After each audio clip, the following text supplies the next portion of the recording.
النهارده فيديو اسطوري. هنشوف باكج سمر ترانسفير وباكج ابطال اوروبا وعقود ترشيح وباكج كرويف وتيبو كورتوا بتاع الماتش باص. يلا نبدا الفيديو. زي ما شايفين يا جدعان كده، الحلقه دي سمعته في الاول. النهارده نشوف كل الباكجات، باكج السمر ترانسفير وباكج يوهان كرويف اللي طلع لي حرفيا منه اقوى لاعب، وكمان هنشوف معظم الباكجات اللي عندنا زي باكج ابطال اوروبا وباكج عقود ترشيح وهكذا. فقبل ما نبدا خلينا نروح نستلم كل حاجه كده. بقى معانا 907 كوينز، وخلينا نروح ناخد الحاجات اللي من المهمات. ورجعت لكم بعد ما خدت كل الحاجات المهمات. تعالى نروح نفتح الفتحات بقى مجانيه. معانا باكج هنا، يعني احنا في الباكج ده بتاع السمر ترانسفير هو فول 1 لسه في الجزء الثاني. احنا محتاجين يعني اي حد من الثلاثه دول، لين يورو اوموبيلي لحد جورج كده، او لو يطلع لنا كلمان ماشي، او ساقول حلو ماشي. يلا بينا نفتح. بسم الله يا رب يا رب. لين يورو مثلا صفقه ممتازه لو طلع لنا. بسم الله بسم الله بسم الله. ايوه ايوه ايوه. ايه ده؟ ايه الدوري ده؟ الدوري الانجليزي الدرجه الثانيه؟ وده جبتوه منين ده؟ انا ما خدتش بالي منه خالص يا جدعان. ايه هو؟ انت مين يا اسطى؟ مين؟ ايه يا اسطى؟ ايه ده؟ ايه ده يا اسطى؟ ايه انت مين؟ انت مين يا اسطى؟ مش عارف لان حد ما تعرفش غير امه. وعندنا هنا اقوى باكج نزل في تاريخ اللعبه تبع نجوم الاسبوع وابطال اوروبا. عندنا مبابي، دي بروين، فالفيردي وبرناردو سيلفا. ولكن حظ انا محتاج رايه. يعني انا محتاج رايه. انت خدت بالك طيب من طاقته؟ انت خدت بالك من طاقته 90 85 87 94؟ ده يتحط في التشكيله كل طاقته 90 يا باشا. يا باشا ده اسطوري، حرفيا اسطوري. وكذلك معانا لونين. انا نفسي في لونين، يعني محتاج حارس. نادرا ما تلاقي عندي حراس قويه. يعني انا حظي وحش كذلك في ايه؟ ان انا معايا اقوى لعيبه في الباكج ده الا بدري. بصراحه نفسي في النسخه من بدري. بدري بيلعب ال دبليو اف كريتيف بلاي ميكر اسطوري. كريتيف بلاي ميكر اسطوري. وانا معايا برناردو ومعايا نسخ كتير من جريزمان ومعايا فالفيردي. فمحتاجين ديمبلي كده بالحب. مشيها لي وهديني ديمبلي كده بالحب. مشيها واديني ديمبلي. يعني اديني ديمبلي، اديني مثلا جفارديول، اديني مبابي طيب تاني. يعني جفارديول النسخه دي اسطوري. يعني انت هتلعبه اتاكينج فول باك هيقدم معاك بشكل رهيب. غير كده ان طاقاته الدفاعيه زي ما انت شايف كده اسطوريه. طاقاته الدفاعيه جامده. لو لعب في ال بي محدش هيعدي وهيسد كل المساحات. فانا نفسي برضك كذلك في اللاعب الاسطوري جفارديول. وانا معايا دي بروين، معايا توب الباكج. فنفتح كده بسم الله. الفتحه دي على الحظ. كل واحد دلوقتي نزل عمل لايك. بسم الله. يعني انا مش عارف ازاي اللي طلعونا لاعب دوري انجليزي درجه تانية. فبسم الله الرحمن الرحيم. دوري انجليزي برضو جابرييل خيسوس. انا اقسم بالله العظيم هموت على نسخه من جابرييل خيسوس. وكمان ما كنتش عايزها، يعني لو كانت نزلت جول بوشر كانت تبقى افضل بكتير. ولكن دي بلاينج فيرود هنجربها لان طاقته حرفيا مرعبه. طاقته كلها متوازنه. سريع واكسلريشن عالي وكمان بالانس وانهاء هجمه وراسيات وكله 100%.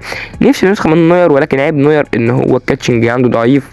ونفسي في رايه يا جدعان. اقسم بالله هيلعب اساسي، والله يلعب اساسي رايه. فنفتح كده الفتحه دي بقى بحظ انا بسم الله الرحمن الرحيم. بسم الله. مين ايه ده؟ مانويل نوير يا جدعان. مانويل نوير. اوف ده الحظ في مكان تاني، في حته تانية. ابعت الله. يعني جابرييل خيسوس ومانويل نوير من فتحتين يا اسطى، من فتحتين. بص بقى، خمن دلوقتي طلع لي مين واكتب تحت في الكومنتات انهي واحد فيهم اللي طلع لي من الباكج الاول بتاعه، ولحد ما نروح نشوف بقى مين هو. بس انا عايزك تنزل تخمن دلوقتي. خمنت 1 2 3. بسم الله الرحمن الرحيم. هو الاسطوره يوهان كرويف زي ما انت شايف كده. اسطوري. انا مطوره نسخه راس الحربه، مخلي السرعه عنده في التسعينات والتسارع عنده في التسعينات كذلك. انها الهجمه في التسعينات والرأسيات في يعني ممكن 88. طبعا عدلت التشكيله ورجعت لكم. بسم الله. عدلت التشكيله. خلينا طب نروح نضيف جابرييل خيسوس. يعني انا ضفت مانويل نوير، خلينا نضيف الاسطوره جابرييل خيسوس. وكمان يعني كنت عايز اضيف فالفيردي وبرناردو، ولكن لا. خلينا طب نروح نلعب في ديفيجن ويلا نروح نلعب ماتش كده في الديفيجن اتحدث، وانا كنت ديفيجن رابع فرجعوني ديفيجن سابع. طبعا دي هي التشكيله اللي نلعب بيها، ولكن هنجيب نيكو ويليامز كاساسي مكان تريزيجيه. يعني تريزيجيه اقسم بالله لعيبه، اقسم بالله اسطوري ومأدي. جالنا واحد هنا 3 شروط ان شاء الله. مين؟ فلسطين في القلب. طبعا فلسطين في القلب، وده على اخواتنا وحبايبنا. وصلى على النبي يا اسطى ووحد الله، صلى على النبي في كومنت ووحد الله. ويلا بينا نشوف تشكيلته. يعني تشكيلته حلو نوعا ما، ولكن هو مش قافل الجناب. فخلينا نشوف الماتش بيقول ايه. كاتب فلسطين في القلب، والله يحزنني. نبدأ كده بسم الله. يعني زي ما شايفين هو رايح انفراد، انا كنت رايح انفراد. انا ايه اللي حصل ده؟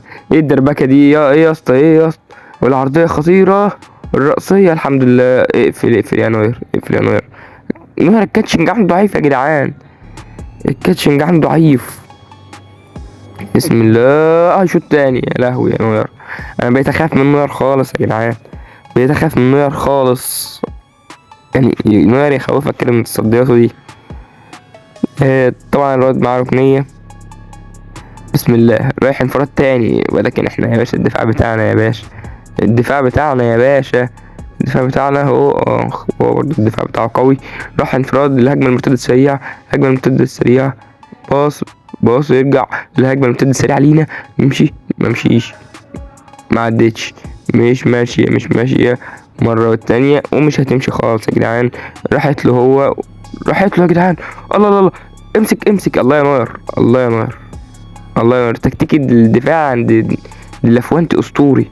يلا الهجمه المرتده السريعه من نيكو ويليامز. واحده بقى، ادينا واحده دبل تاتش يا ولد.